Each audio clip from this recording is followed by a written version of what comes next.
chemicals. Diba? 100% beef. Enjoy your meal. It lasts forever. Hindi siya nasisira. Mas mga tao gusto nilang burgers kaysa pag-aralan yung, di ba, yung values ng buhay, di ba, mabuhay ng tama. Top 4 industries that benefit from war on drugs. The addiction recovery industry, the private prison industry, the alcohol industry, the drug testing industry. Diba? Siyempre, pag uminom ka ng alcohol, anong inumin mo para mawala ang liver damage? Liver aid. Lahat ng kailangan mo ibibigay, di ba? Kung gusto mo alak, eto. Pag nagkasakit ka, eto. Pag namatay ka, eto. Sa ospital ka. Eto, kung gusto yung laging maging masaya, eto makakainin yung mga food. 12 times happy, increase in serotonin. Pag relax ka, nag-increase yung serotonin mo eh. Kaya pag lagi kang relax, lagi kang maging happy. Kaya pag ikaw, nagpapamasahe, tapos nare-relax ka, nag-increase serotonin. Banana, spending time with nature, leafy green vegetables, diba? Walnuts, smiling. Everyday mag-smile ka. Diba kahit bad bread ka tabi mo. Salt, oats, cayenne peppers, water, green smoothies, almonds, walking. It clears the mind. Yan, dami pa. Diba? Ito mga alkaline foods. So sa left, yung acidic, yung mga wine, sodas, burgers, donuts, coke, diba? Water, tapos dito puro greens na. If you think organic food is expensive, have you priced cancer lately? Last month, kausap ko isa kong friend na pareho kami health buff. Tapos, meron siyang biniling product, nasa 45,000 yung product. Sabi ko, ano yan? Ganda yan na. Tapos, hindi po medyo pricey, sabi ko sa kanya. Sabi niya sa akin, alam mo, mali kasi yung mindset ng mga tao. Mas gusto nila gumastos sa dulo ng buhay nila pag may sakit sila. Ako hindi. Habang bata ako, bibiling ko lahat ng pampahealthy para hindi na ako gagastos sa dulo. Nagigets nyo? Baliktad kasi yung mind ng mga tao. Ito maganda. Si Michael Greger, medical doctor. Maganda yung mga sinabi niya. Punta kayo sa site niya. Nasa, may makikita nyo. According sa kanya, consuming the amount of cholesterol found in just a single egg a day cuts a woman's life short as much as smoking 5 cigarettes a day for 15 years.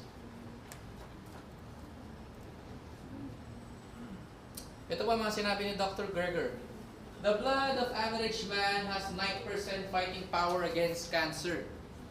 Kung ikaw average individual na wala ka alam sa diet, diba? Wala pa ka alam sa diet mo, kain ka lang ng kain. 9% na fighting power mo. Fighting cancer. But, if plant-based diet ka, nag-i-improve by 70% ang fighting power ng blood mo to fight cancer. And based sa study nila, just 1 week of having a plant-based diet, yung cancer cells mo nag-i-stop ng reproduction, lalo na pag nag-alkaline water ka pa in your diet. Nag-i-stop. Kaso lang, hindi sinasabi. Chemotherapy daw. Diba? Plant-based diet makes the body's defenses more powerful than exercise. Sino kaya nag-exercise? Marami, yes. Pare-pareho. Diba? Mag-plant-based diet ka na lang. Diba?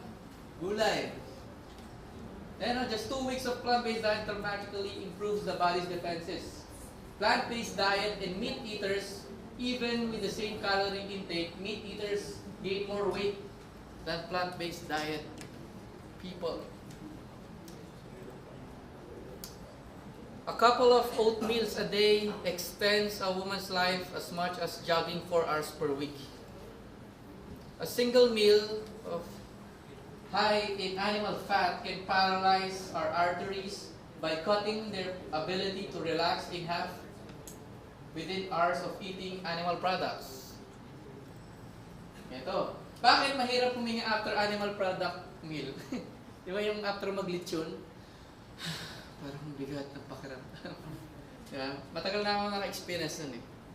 Hindi ko na nga alaman, lasang litsyon. Ito. Because of animal fat or animal protein, it's because after a meal of animal products, people suffer from endotoxemia. The bloodstream is washed with bacterial toxin known as endotoxin that are present with the animal products. The dead meat bacteria toxin aren't destroyed by our stomach acids, pancreatic enzymes, or by cooking. Kaya nandun lang. And, pasyalan niyo yung site niya, nutritionfacts.org. Eat your greens. Bata pa lang tayong sinasabihin na tayo, di ba, na kumain ka ng gulay. Pero nakikita mo, parents mo hindi kumakain gulay. So sinasabi, ba't ganon? Mali. You are what you eat. Every 35 days, your skin replaces itself. Your liver, about a month. Your body, make these new cells from the food you eat. What you eat literally becomes you. You have a choice in what you're made of. Yan. Madali lang naman maghanap kung anong maganda kainin. Basta bright yung colors. Pag dark yung colors, stay away from it. Diba?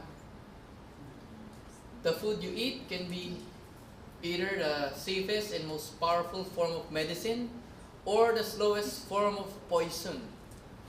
Alam niyo ba yung drugs, lalo na yung shabu, ganyan, or mga meat na kinakain niyo everyday, hindi nyo nararamdaman ngayon. Magkikik in yan pag 40, 50, 60 ka na.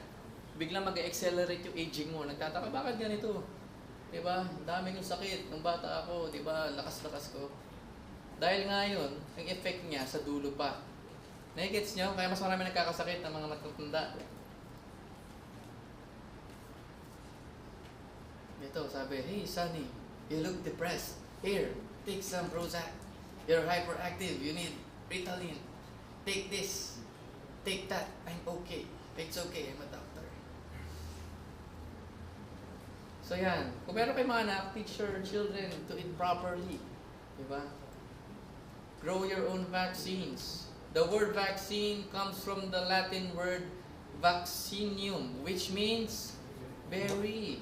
Kakain ka na ng berry, magiging healthy ka na. Diba?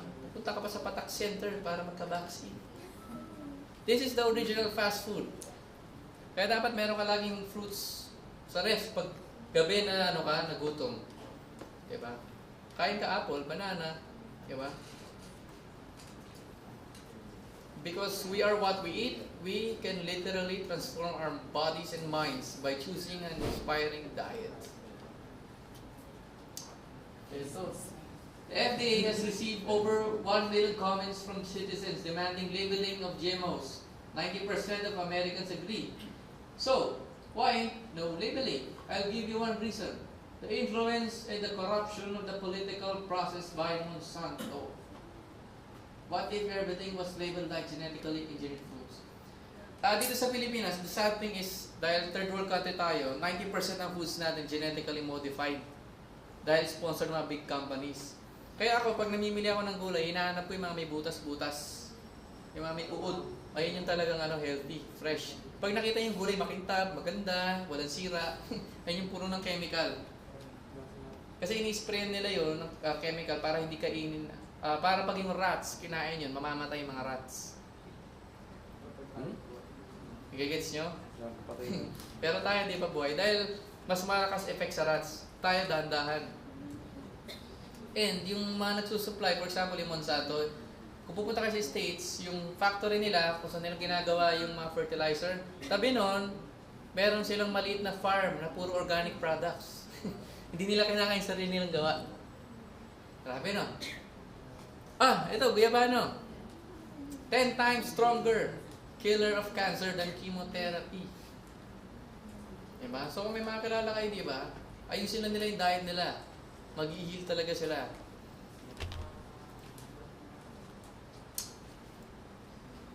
Ito si doctor, sabi niya. Patient, doctor, I don't feel well and I'm not sure why. Doctor, I want you to meditate for 20 minutes twice a day, exercise for at least 30 minutes a day, and avoid processed foods, eat plenty of organic fruit and vegetables, spend more time in nature and less indoors. Stop worrying about things you can't control and ditch your TV. Come back in 3 weeks. Gusto nyo ng health insurance yan. Diba? Huwag kayong bumili ng mga insurance regarding sa health. Ito ang health insurance. Imposible kayong magkasakit. Diba? Kaya lang nagkakasakit. Kaya lang namamatay tao dahil sa dalawang factors eh. Ay, tatlo. Sa kinakain, o namatay sa accidents, o dahil sa sobrang negative nila, nagagalit na high blood. Diba? Pumutok yung litid, patay. Diba? Ganon. Kasi kung healthy naman pagkain mo, diba? Positive thinker ka pa. Tapos, like ka na sa loob ng bahay. Sabi nga sa friends, pwede ba tayo mag-immortal, no? Mga 150 years old. Diba? Kasi, kung tatanggalin mo yung variable ng accident, huwag ka lalabas ng bahay para safe ka lagi. Diba? So, hindi ka talagang mamamatay. Diba? Ano ba naging cause lagi ng sakit? Diba? Yung madalas kinakain or init ng ulo. Ganon. Kaya pa kayo natutunan? Dami, no? Kaya puro gulay na kakainin nyo yan. Wala na kayo no choice. Tanong nyo saan ako kumakain? Sa bahay. Ay, hindi. Dahil kami kumakain ng tapa. Gusto kumain ng tapa. Tapa na vegetable. Ito, money. Sa mundong ginagalaw mo kasi natin, inom muna ako. Kanina pa ako magsasalita. Yan. Sa mundong ginagalaw natin, na-condition tayo na there's nothing else matters but money. Bata ka pa lang, kailangan mo daw yumaman. Diba? Labanan ng kahirapan. Sa perspective ko, naalala ko nung nagne-network ako noon, top earner ako ng isang company. Tapos, naalala ko noon, ang galing ko magsalita, pero hindi ko nare-recruit yung mga teacher, yung mga priest, yung mga nagkakawang gawa sa mga bukid, sa mga mountainous areas. Sabi ko, ba't ganun? Yung ba't ayaw nila ng pera, ayaw nila pagyaman? Siguro failure mga to. Tapos napansin ko na nag-i-enjoy naman sila sa ginagawa nila. May kaibigan ako na sobrang yaman, walang ginagawa kundi mag-surf everyday. Tumira na dun sa sa Siargao. Dahil dun siya nag-i-enjoy mag-surf. Sabi ko, ba't ganun? Sabi ko, na-condition siguro ako ni Donald Trump na hindi ko yun sa akin, saka ng The Secret. Na dapat abandon, puro pera. Doon ko napansin na yung lifestyle mo pala, depende sa pananaw mo, sa gusto mo. Diba? Madalas yung mga lifestyle ng mga tao is nakikita nila sa TV. Diba? Ano yung sinasabi ng maraming tao. So lahat tayo, gusto natin ng Ferrari. Lahat tayo, gusto natin maging billionaires. Gusto natin malalaking bahay. Bakit? Dahil yung sinasabi ng society. Money is made to control you. Malalaman mo na may control yung money pag kinakatakutan mo siya. Kinakatakutan mo siya mawala. Kontrolado ka niya. You must love God more than you love your money. If you love God more than the money, kahit mawala yung money, relax ka lang. Dahil alam mo na dyan si God. Diba? Kaso lang, na-program ka na regarding sa money. Ito yung nakakatawa. Humans are the only species that pay to live on the earth. Diba? Bakit ganun? Kakababigay ito ni God, ba't nagbabayad tayo? Ito si Mayor Rothschild. Siya nag-originate ng banking system ng buong mundo. Kung bakit tayo may bangko dahil sa kanya. Nag-start yun one time, may war noon sa Europe, tapos marami mga gold, tapos meron siya maliit na pawn shop. Sabi niya, why not lagay na lang gold dito, tapos bigyan ko kayo ng mga receivables para pwede nila redeem. Tapos doon nag-start yung printing money. Yung pera, yung gold nilalagay sa pawn shop, then eventually nag-evolve sa bank, then bibigyan ka ng promissory note na meron kang pera doon na pwede mo gastusin yun. So yun, diba? Sabi nila dito, yun nga, I care not what puppet is placed upon the throne of England to rule the empire, on which the sun never sets. The man who controls Britain's money supply controls the British Empire. And I control the British money supply. Yung Federal Reserve, yung World Bank, lahat yan kontrolado ng mga mayayaman na nasa taas. Kung kala nyo si Bill Gates pinakamayaman, hindi. Diba? Merong interview nun si Imelda Marcos. Yung interview siya na isang European TV. Nagkamali siya na makita niya yung certificate ni Ferdinand Marcos galing sa Bank of Brussels. Yung certificate amounting to $956 billion.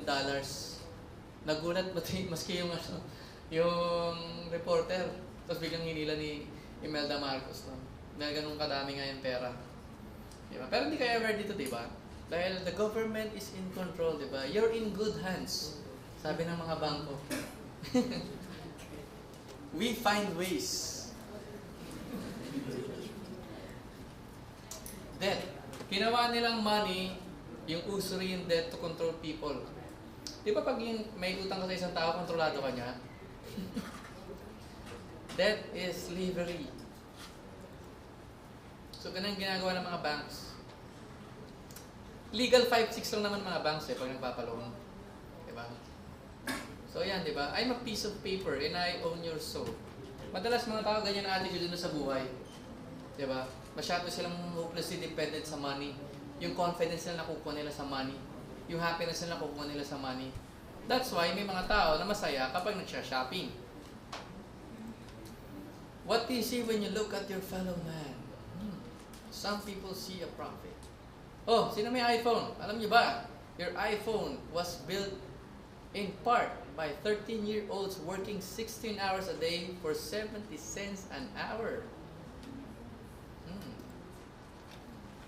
If a man has an apartment stacked to the ceiling with newspapers, we call him crazy. If a woman has a trailer full of cats, we call her nuts. But when people pathologically hoard so much cash that they impoverish the entire nation, we put them on the cover of Fortune magazine and pretend that they are role models. The bank never goes broke. If the bank runs out of money, the banker may issue as much more as may be needed by writing on any ordinary paper. Yung pera lang kasi piniprint yung money. So, kung yung government, for example, yung World Bank, Federal Reserve, gusto nila mag-print, yumaman lalo yung Amerika, alam ko mag-intervene na naman sila, ayaw nila mag-crash yung market eh. So, tataas. So, kung nag-trade ka, alam mo na gagawin mo. May malaking spike. So, eto ang mundo, di ba? Nasa taas, yung mga may-ari ng pera, yung mga may-ari ng Federal Reserve at World Bank, ito yung mga kings and queens ng world, they rule. Yung Vatican, under them. And yung mga soldiers, nandyan. Nandito lang tayo. Ang ginagawa ng mga tao, nagpa-party, di bumibili, nagwo-work para sa kanila. They don't know.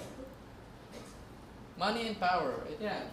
Banking elite, own and control. Diba? Lahat ng military, corporation, mainstream media, and ito ka. Diba? Wala ka alam. Permit me to issue and control the money of the nation, and I do not care who makes its laws. Mayor Rothschild, yung gumawa ng banking industry ng buong mundo. Kasi trader din ako. I'm a currency trader and napag-aralan ko yung market pa paano siya gumagalaw. And napag-aralan ko rin na yung market is manipulated ng mga tao.